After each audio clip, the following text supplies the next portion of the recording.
Memang mirip dengan tahun lalu, bulan Pelkes tahun 2021 ini pun masih diwarnai pergumulan pandemi COVID-19. Meski demikian, kiranya kita tetap sehat, bersemangat dan hikmat dalam menjalani juga memaknai karunia kehidupan dari Tuhan. Selagi nafas masih ada, selagi tenaga masih Ia beri, hendaklah hidup kita dan keluarga terus berbuah demi memberitakan kasih-Nya dan demi mewujudkan damai sejahtera Kristus bagi seluruh ciptaannya. Jemaat, marilah kita berdiri dan bersama mengagungkan Sang Tritunggal Maha Kudus.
Kita akan memasuki litani doa. Mari kita berdoa secara berbalasan. Terpujilah nama-Mu ya Tuhan Tritunggal Maha Kudus, kini dan kekal selama-lamanya. Bersama dengan keluarga besar GPIB di seluruh penjuru tanah air Indonesia, kami bersama memasuki bulan pelayanan dan kesaksian tahun 2021. Syukur kepadamu ya Tuhan. Mampukanlah kami memaknai dan mewujudkan pelayanan dan kesaksian yang semakin sesuai dengan kehendak Bapa, semakin meneladani kasih Yesus, semakin berkembang dan dibaharui oleh Roh Kudus. Tuhan, tolonglah kami. Tumbuhkanlah solidaritas serta tindakan nyata kami, khususnya dalam mendukung saudara-saudara yang tersebar di berbagai pos-pos Pelkes. Berkatilah kebersamaan kami, ya Yesus, Sang Kepala Gereja. Melalui pujian, renungan, dan doa yang kami lakukan bersama keluarga kami, buatlah kami semakin bertumbuh di dalam iman, pengharapan, dan kasih. Di dalam nama Allah Bapa, Anak, dan Roh Kudus kami berbakti. Amin. Kita akan menyanyi dari Kidung Jemaat 60, bait 1 dan 2. Hai makhluk alam semesta. Surya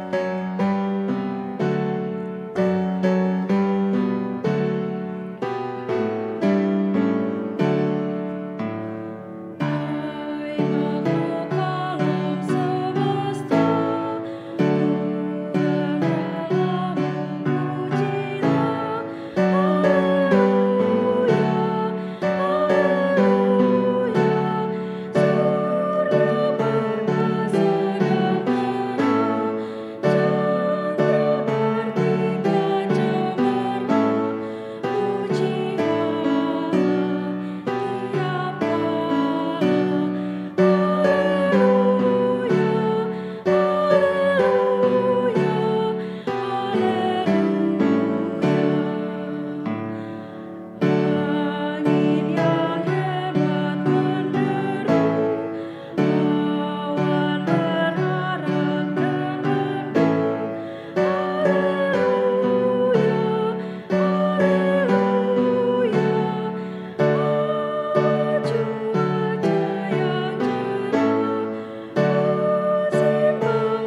Bapak, Ibu, dan saudara-saudara yang kekasih, selamat malam.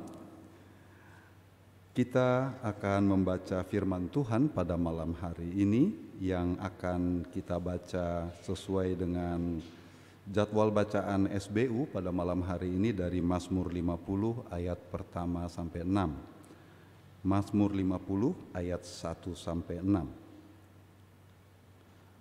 Namun sebelumnya kita mohon bimbingan Roh Kudus, kita berdoa. Bapa yang maha baik, yang maha adil, dan yang memperhatikan kami mengucap syukur atas kesempatan yang indah ini Bapa, di mana kami bersama-sama dapat berhimpun di sekeliling firman-Mu. Kami ingin membaca sebagian daripadanya, dan kami Tuhan urapi dengan Roh Kudus agar kami memahami kebenarannya, dan kami juga Tuhan sanggupkan untuk melaksanakannya dalam kehidupan kami sehari-hari. Bersabdalah ya Tuhan, di dalam nama Tuhan kami Yesus Kristus kami memohon. Amin.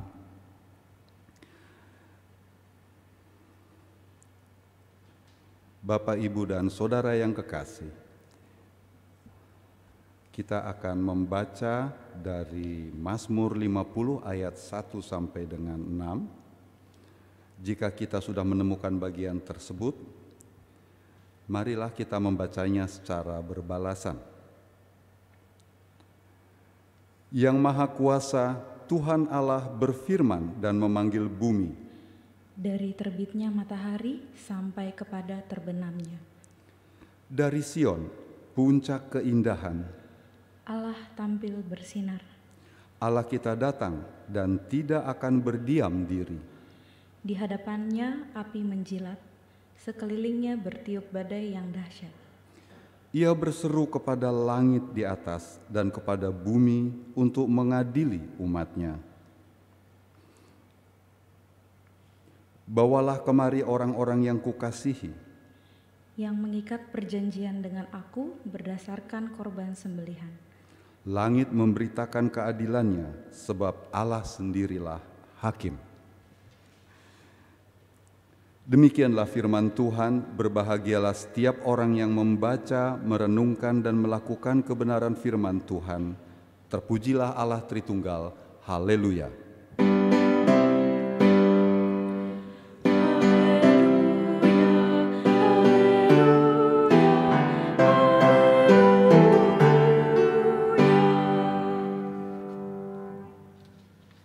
Bapak, Ibu, dan saudara yang kekasih,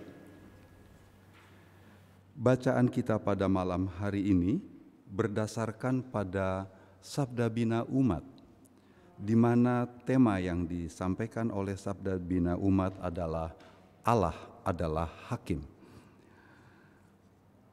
Sedangkan tema yang disampaikan oleh Sabda Gunadarma Krida agak berbeda, yakni kesetiaan dalam perbuatan selain ibadah. Apabila kita mengambil tema itu, maka kita harus membaca seluruh pasal 50. Namun pada malam hari ini kita akan mengikuti SBU.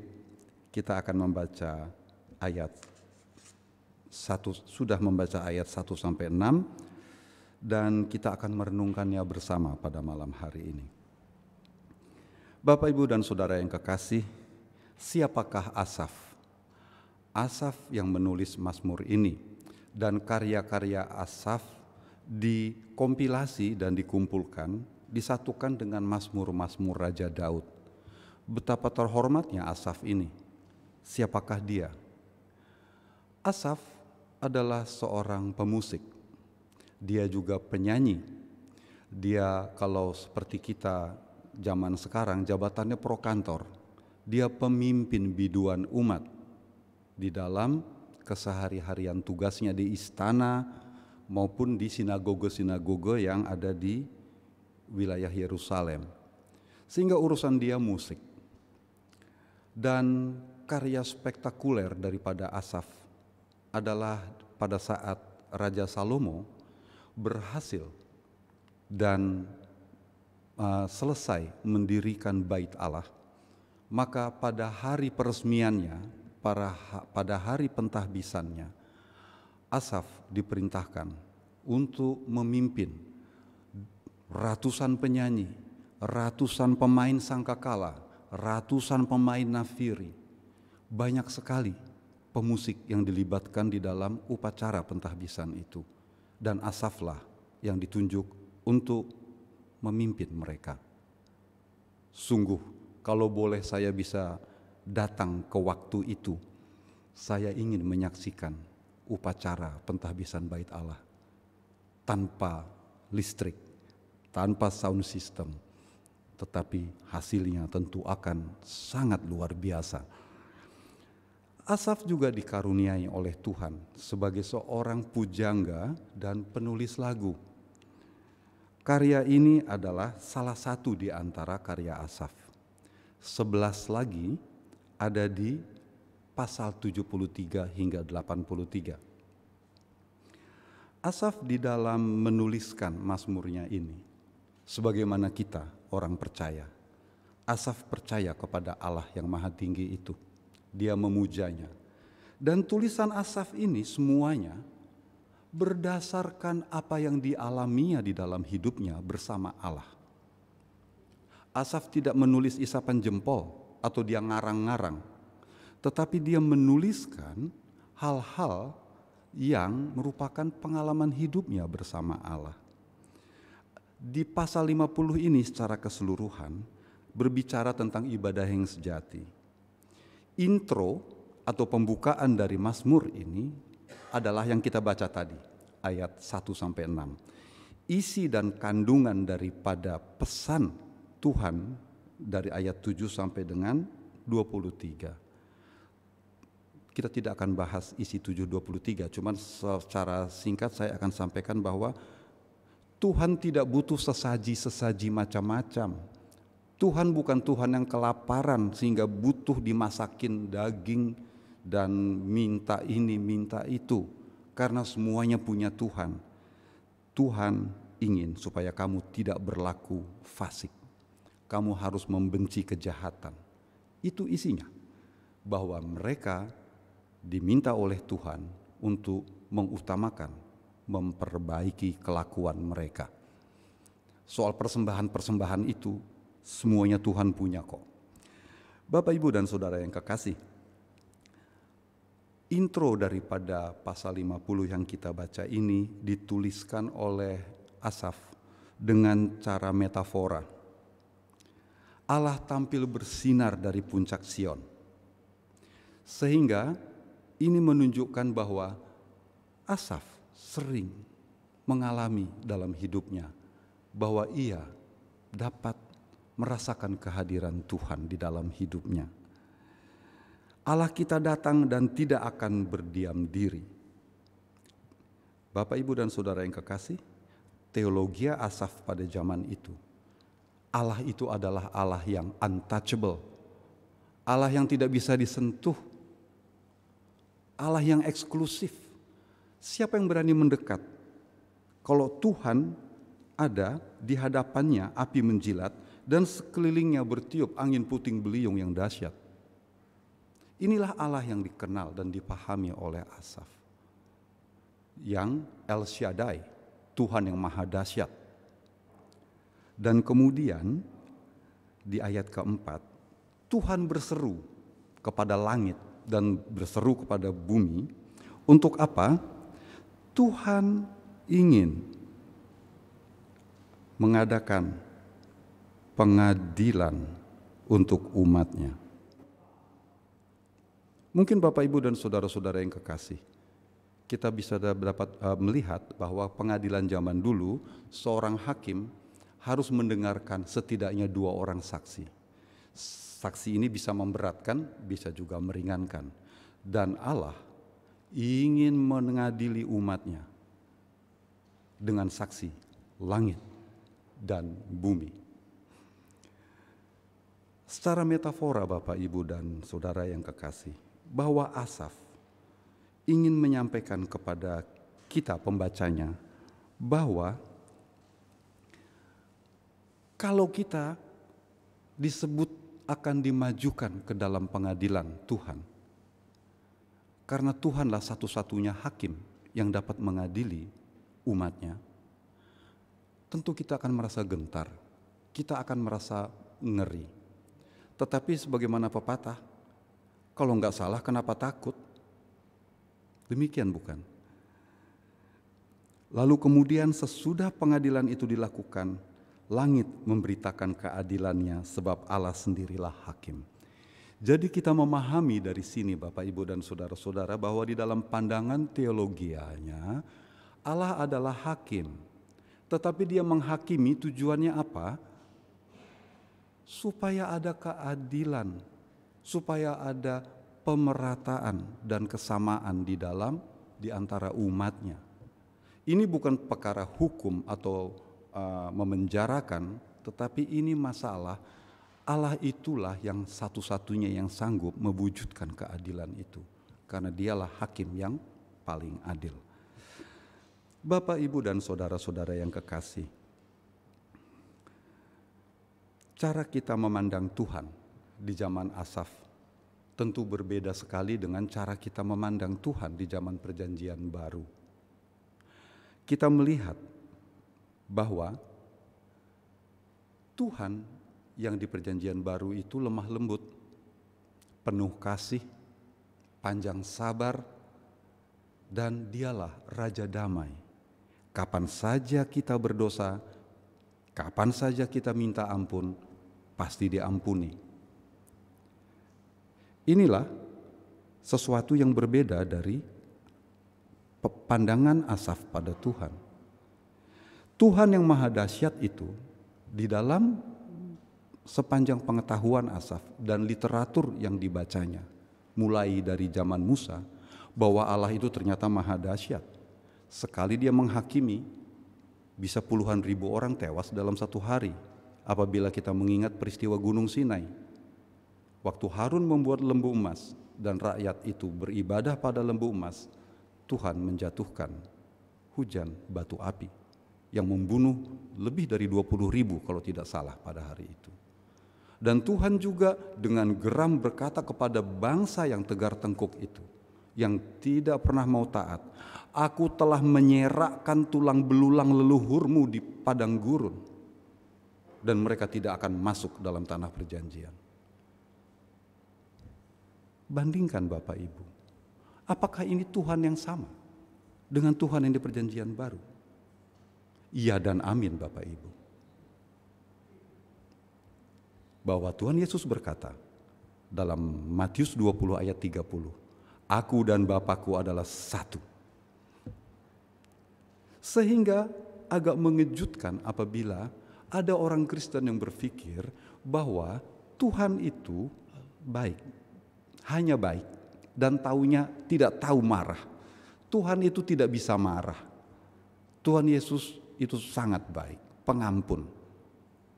Karena Tuhan Yesus suruh kita untuk mengampuni orang lain 70 kali 7 kali, apalagi dia, berapa banyak pun dosa yang kita ulang, dia tetap ampuni. Itu cuma pemahaman separuh dari pemahaman tentang Tuhan yang utuh. Tuhan yang utuh itu adalah Tuhan yang dipahami oleh Asaf ini dan orang-orang di zamannya. Takut akan Tuhan adalah permulaan dari segala pengetahuan, sehingga rasa takut itu dulu yang harus ada. Saya yakin Bapak, Ibu, dan saudara-saudara tidak akan pernah takut pada sosok Yesus. Tapi kita takut pada El Shaddai ini, Allah Hakim ini. Oh, mengerikan.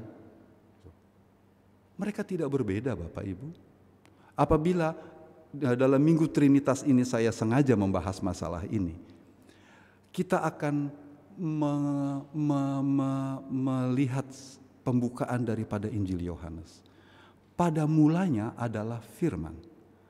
Firman itu bersama-sama dengan Allah. Lalu firman itu menjadi daging di dalam Yesus Kristus. Jadi Allah yang El Shaddai ini, Allah yang maha dahsyat ini, apakah beda dengan Yesus yang diceritakan bersama firman yang menjadi daging itu? Oh tidak. Kalau orang Batak bilang, dia juga nya itu. Ya, sama. itu adalah Tuhan yang sama. Bapak Ibu, di dalam pemahaman Trinitas kita, hal-hal ini yang sering kita lupakan. Bahwa kita melihat bahwa Tuhan itu hakim yang adil. Betul, hakim yang adil. Orang jahat dihukum, orang baik disayang dan dibenarkan. Tapi kan itu urusan nanti. Tidak, Bapak Ibu. Bahwa di sini kalau kita lihat, Tuhan berkata, ayat 5, bawalah kemari orang-orang yang kukasihi, yang mengikat perjanjian dengan aku. Kita yang masih hidup ini harus siap dihakimi setiap saat. Bukan tunggu nanti kita di end, atau bukan tunggu nanti Tuhan Yesus datang kembali. Tidak. Penghakiman itu kapan Tuhan mau. Dia bilang bawalah orang-orang yang kukasihi. Sehingga yang dihakiminya adalah justru orang-orang yang dikasihinya. Orang-orang lain yang kafir-kafir di luar sana belum tentu. Demikian. Bapak, Ibu, dan Saudara yang kekasih, justru di Minggu Trinitas inilah kita mulai memahami secara utuh keberadaan Tuhan yang kita pahami di dalam Yesus Kristus itu, Allah yang juga disembah oleh leluhur bangsa Israel ini, Asaf, Daud, Salomo. Hanya saja kita memahami Tuhan mereka ini di dalam pengenalan kita melalui Tuhan kita Yesus Kristus. Tuhan Yesus mengajarkan kita tentang kasih. Kamu harus mengasihi Tuhanmu, dan kamu juga harus mengasihi sesama manusia dan dirimu sendiri. Jadi kasih yang diajarkan oleh Tuhan Yesus. Tetapi mengenai teologi keberadaan Tuhan secara utuh juga harus kita pahami. Sehingga kita harus takut pada Tuhan. Banyak sekali jemaat Kristen di DKI ini yang nampak sekali hidup tanpa ada rasa takut kepada Tuhan. Bahwa penghakiman itu justru datang di saat kita masih hidup. Dan penghukuman itu tiba, baru kita akan merasa, kok Tuhan tidak adil ya? Padahal justru kita dihukum karena Tuhan ingin menunjukkan bahwa Dia itu adil. Orang jahat harus dihukum kalau kita bersalah. Orang baik akan dipuji. Inilah sesuatu yang hitam dan putih, Bapak, Ibu, dan Saudara yang kekasih. Tuhan itu tidak abu-abu. Tuhan itu betul-betul hitam dan putih. Kalau ya, katakan ya. Kalau tidak, katakan ya. Sehingga dari Mazmur 50 ayat 1 dan 6 ini, kita dapat mempelajari beberapa hal dari dalamnya. Kita tidak akan sanggup menghakimi dunia ini. Bahkan kita dilarang untuk menghakimi sesama kita. Tetapi hasil daripada penghakiman Tuhan harus kita wujudkan, yakni keadilan. Kita mulai berpikir secara adil. Sesudah berpikir, kita berkata secara adil. Dan selanjutnya kita juga bertindak secara adil. Inilah pesan penting yang disampaikan dari intro daripada Mazmur 50. Berpikir secara adil. Bapak, Ibu, dan Saudara yang kekasih, saya ingin mengajukan sebuah pertanyaan yang teologis sifatnya. Menurut Bapak, Ibu, dan Saudara yang kekasih, apakah Tuhan itu berpikir? Apakah sebelum berfirman Tuhan itu berpikir? Saya akan mau bicara apa, kemudian Tuhan memikirkannya dulu. Tetapi di sepanjang kita perjanjian lama tersebar, dikatakan Allah merancangkan segala sesuatu dan kemudian Dia berfirman. Dalam pandangan manusia kita, kalau Allah itu merancangkan segala sesuatu, tentu Dia berpikir. Ini teologi, Bapak, Ibu. Walaupun sebetulnya bagaimana juga kita tidak tahu. Sesudah Dia berpikir, Dia berfirman. Sesudah Dia berfirman, Dia melihat. Begitu firman-Nya dilanggar, Dia bertindak. Sehingga inilah yang harus menjadi pelajaran bagi kita. Jangan kita bertindak tanpa berpikir. Atau berkata tanpa berpikir. bahwa semenjak dari alam pikiran kita, kita sudah ingin menciptakan keadilan. Kita tidak menghakimi sesama kita. Kita tidak menghukum sesama kita dengan kata-kata kita. Dan kita tidak istilah zaman sekarangnya itu ya, membuat orang menjadi tidak berharga karena apa yang kita lakukan padanya.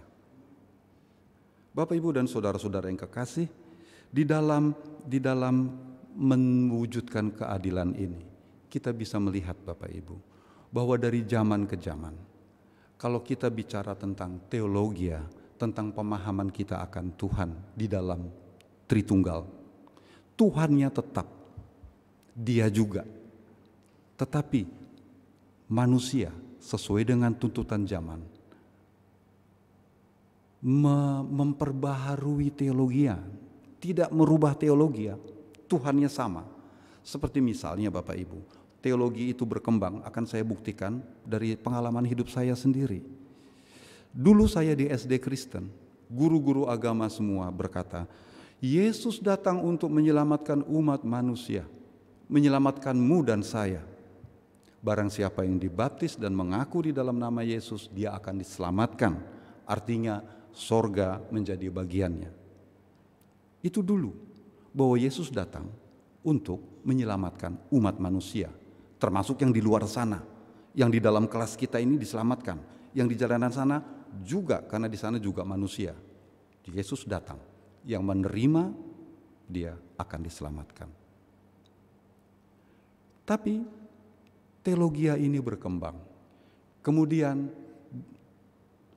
gereja-gereja reformasi termasuk GPIB mulai berpandangan bahwa kehadiran Kristus di muka bumi ini untuk menyelamatkan alam ciptaan, tidak hanya manusia.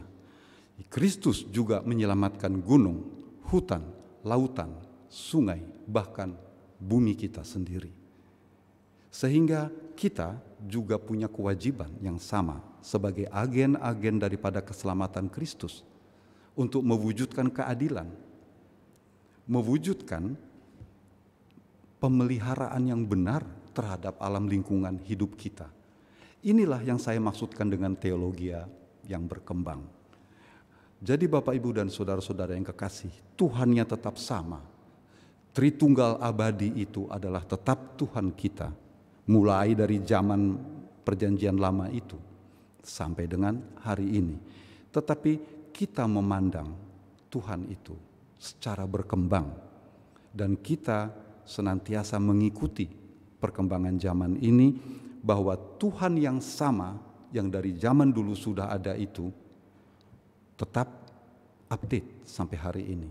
Dan bahkan dia, pelayanannya di antara kita, termasuk di dalam pelayanan kita, tetap update dan mengikuti tuntutan zaman. Bapak, Ibu, dan saudara-saudara yang kekasih, menutup renungan kita pada malam hari ini, apabila kita berbicara tentang keadilan dan mewujudkan keadilan, kita diingatkan oleh GPIB bahwa pada mulai hari ini sebetulnya pencanangan bulan Pelkes GPIB itu hari Minggu nanti. Di situ kita dihimbau untuk mengingat, untuk memikirkan, kita peduli kepada pelayanan GPIB yang ada di pelosok-pelosok. Inilah kita berpikir secara adil, berkata secara adil, dan bertindak secara adil. Kita sebagai satu himpunan umat Allah, jangan berpikir bahwa sumbangan saya tidak akan berarti. Seberapapun banyak yang Bapak Ibu berikan, tetapi kita ini banyak Bapak Ibu. Kita ini se-GPIB. Walaupun cuma doa sebaris dua baris tiap malam kita berikan kepada pos-pos pelayanan di daerah terpencil sana, itu akan membawa perubahan di sana. Percayalah bahwa kita yang sedikit demi sedikit kita kumpulkan itu menjadi bukit. Semoga di akhir tahun pelayanan GPIB di Oktober nanti ada lagi jemaat baru GPIB yang dilembagakan di daerah-daerah pos pelayanan. Mengapa? karena doa Bapak Ibu dan saudara sekalian, dan kemudian karena bantuan yang Bapak Ibu bilang sedikit itu. Padahal sedikit kalau kita kumpulkan dan kita dalam kebersamaan sebagai persatuan di dalam tubuh Kristus ini, maka itu akan membawa perubahan besar di sana. Yang tadinya cuma jemaat kecil dan tidak bisa bikin apa-apa, tiba-tiba dia menjadi jemaat dewasa dan bisa dilembagakan. Demikian Bapak Ibu dan saudara-saudara yang kekasih, biarlah kita senantiasa menjadi agen-agen keadilan Tuhan. Kita senantiasa menyampaikan bahwa Tuhan itu adil dan kita juga bersikap, bertindak secara adil bagi sesama kita, bahkan bagi lingkungan hidup kita. Bahwa di dalam persekutuan kita, orang percaya, khususnya di jemaat Shalom kita ini, bahwa kita memiliki satu kesamaan pikiran yang sama. Bahwa kalau kita berpikir adil, bertindak adil, dan berbicara adil, maka damai sejahtera akan senantiasa meliputi persekutuan kita ini. Tuhan memberkati Bapak, Ibu, dan saudara yang kekasih. Biarlah kiranya pelayanan kita senantiasa diberkati oleh Tuhan. Amin.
Bapak, Ibu, dan saudara yang kekasih, mari kita menaikkan syafaat kita, kita berdoa.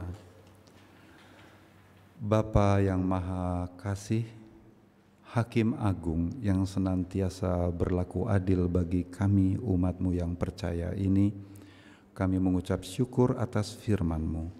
Biarlah senantiasa hidup kami Tuhan perbaharui melalui urapan Roh-Mu yang kudus.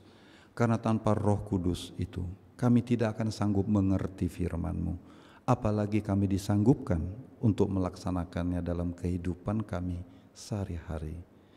Besertalah dengan kami senantiasa ya Roh Kudus, agar kami dapat menjadi saksi Kristus dan bersikap adil bagi sesama.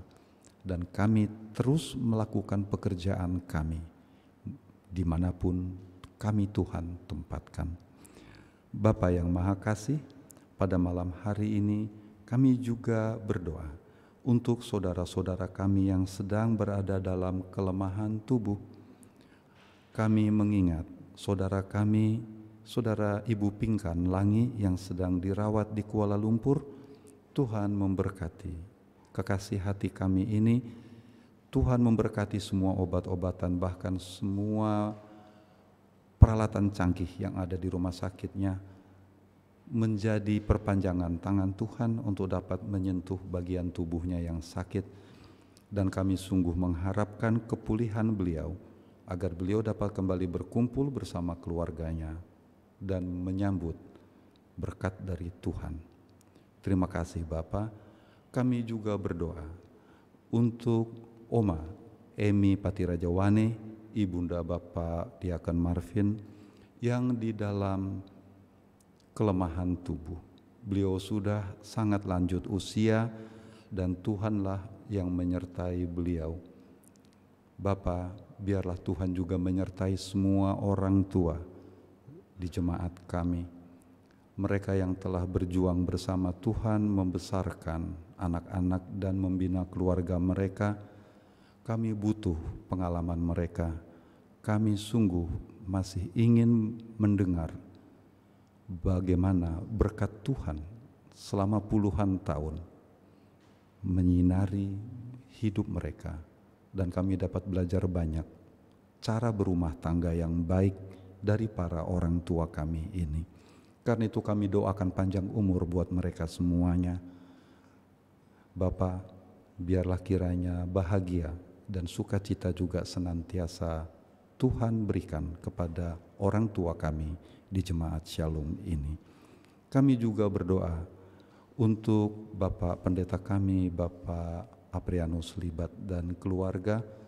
Berikan beliau kesehatan yang prima, berikan pula beliau ketekunan dan kesabaran di dalam menggembalakan jemaat-Mu di tempat ini.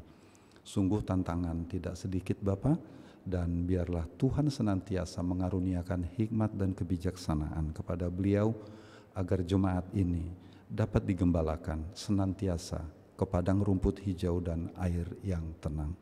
Kami juga berdoa bagi majelis jemaat. Kami juga berdoa untuk PHMJ. Kami berdoa seluruh pimpinan Pelkat, bahkan segenap anggota Pelkat dan komisi-komisi yang melayani jemaat ini dengan sungguh-sungguh.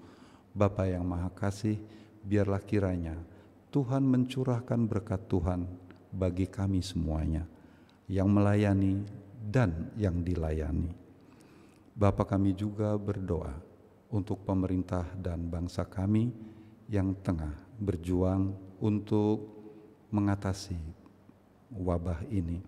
Biarlah kiranya Tuhan memberikan kejujuran, Tuhan memberikan kebijaksanaan kepada Presiden dan seluruh pembantunya agar wabah ini dapat segera tertanggulangi dan kami rakyat dapat beraktivitas secara normal.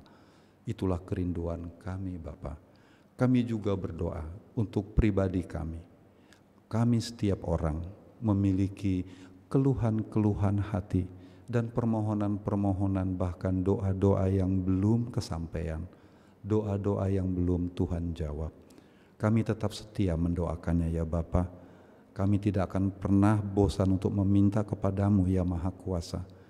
Biarlah kiranya pada hari yang Dikau tentukan, Dikau akan menjawab semua doa, kerinduan dan permintaan kami. Namun jangan kehendak kami Bapa, kehendak-Mu lah yang jadi. Ya Bapa, dalam pengasihan-Mu kami mohon,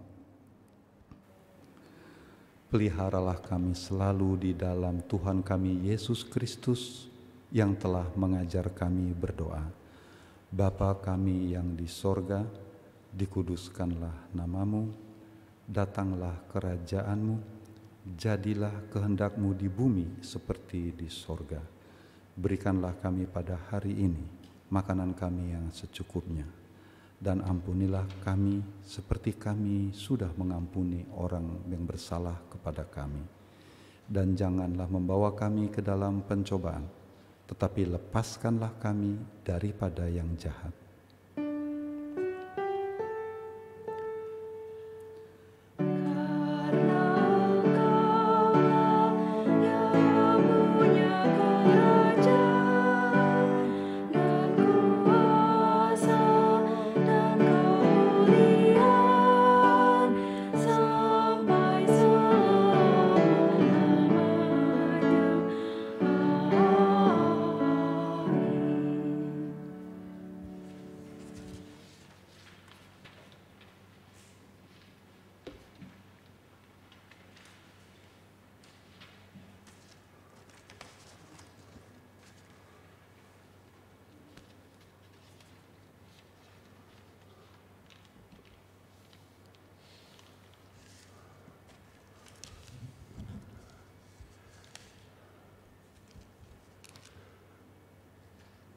Ketika menyemangati jemaat di Korintus untuk berpelkes, Paulus berkata, "Sebab pelayanan kasih yang berisi pemberian ini bukan hanya untuk mencukupkan keperluan-keperluan orang-orang kudus, tetapi juga melimpahkan ucapan syukur kepada Allah.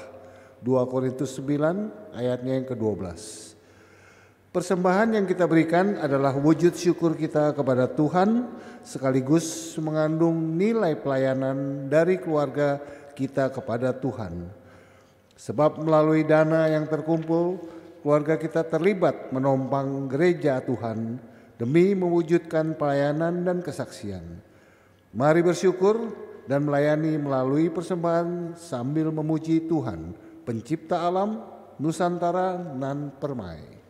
Tuhan memberkati saudara dan persembahan saudara.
Jemaat, marilah berdiri untuk menyerahkan persembahan ini kepada Tuhan dalam doa syukur. Kita berdoa. Terimalah ungkapan syukur hati kami atas segala berkat-Mu yang selalu tercurah atas keluarga kami. Kami pun rindu melayani Tuhan melalui perwujudan berbagai bentuk pelayanan dan kesaksian bagi sesama kami. Kiranya Tuhan berkenan atas pemberian keluarga kami dan memberkatinya menjadi benih-benih damai sejahtera bagi sesama dan lingkungan alam. Di dalam nama Yesus terkasih kami serahkan persembahan ini. Amin. Jemaat, silakan duduk kembali.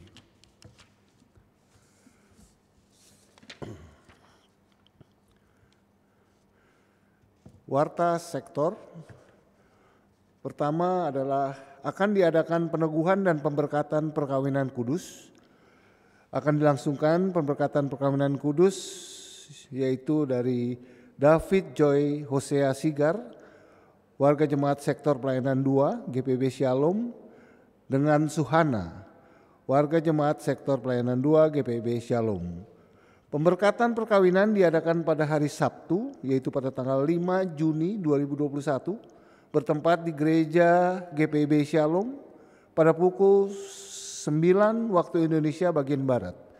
Bagi yang berkeberatan dapat menyampaikan secara tertulis kepada majelis jemaat selambat-lambatnya 3 hari sebelum pemberkatan perkawinan.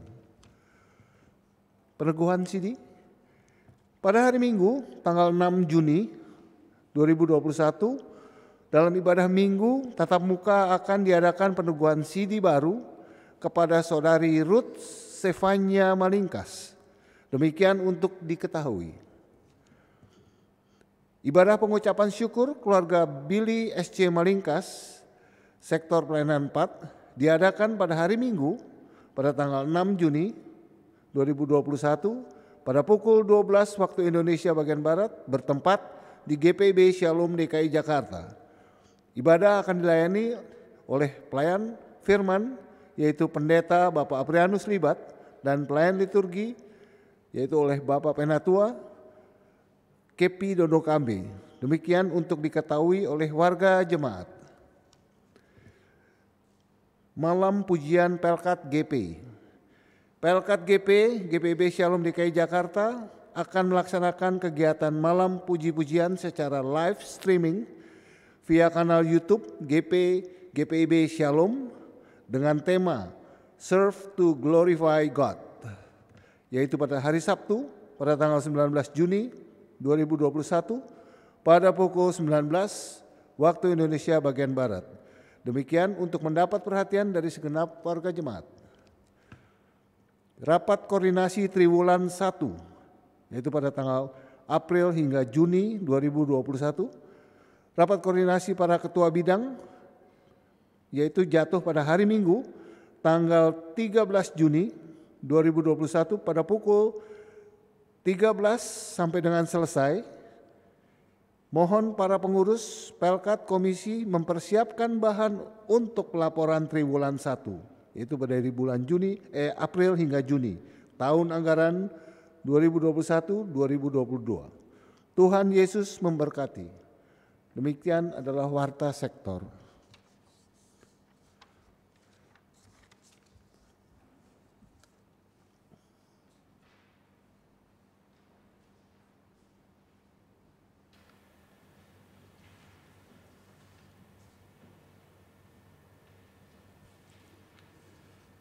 Bapak, Ibu, dan saudara-saudara yang kekasih,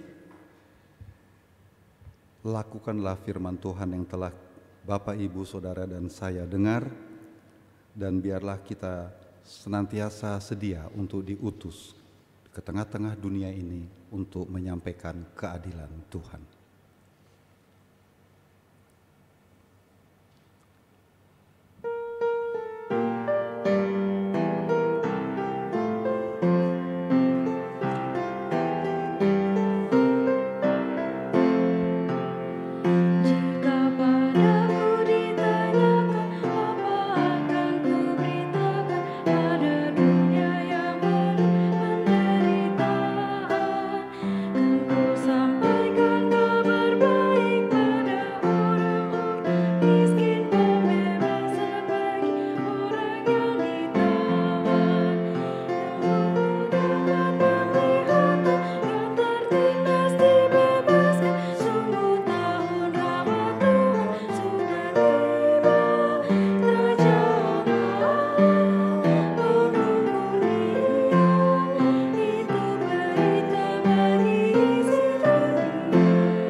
Bapak, Ibu, dan saudaraku yang kekasih, arahkan hati dan pikiranmu kepada Tuhan serta terimalah berkat-Nya.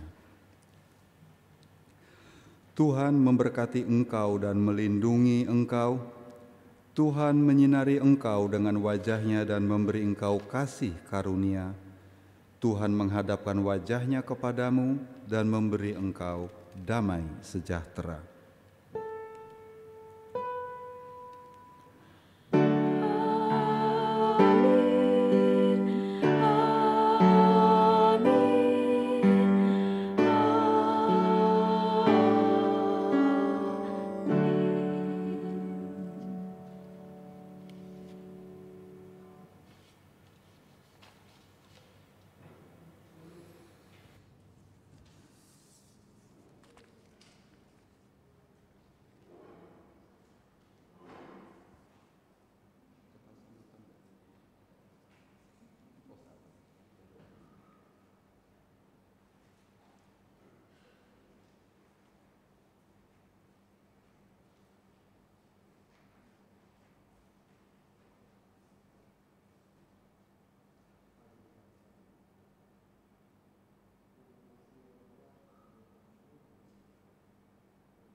Bapak Iwan, layanan dan doa.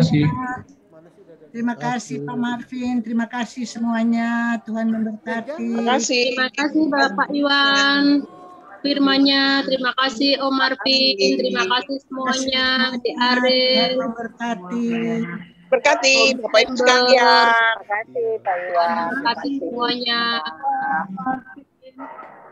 Terima kasih Pak Iwan, Pak Marvin. Udah, Mer. Pak Iwan. Rebutan.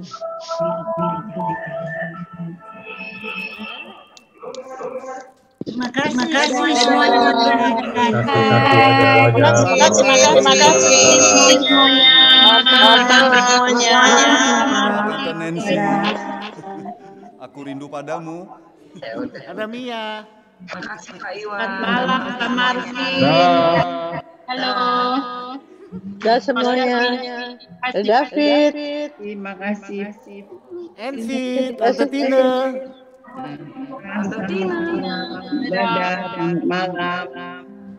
Makasih semuanya. Mary. Tante Langit, Makasih, Om terima Fen. kasih. Sampai jumpa, Ulis. Ada Mia. Ada Mia. Gigit dong. Mia gelap. Lift. Pamit ya. Siapa itu yang di atas? Mapen bukan? Tuh. Oh bukan. Sopo ya?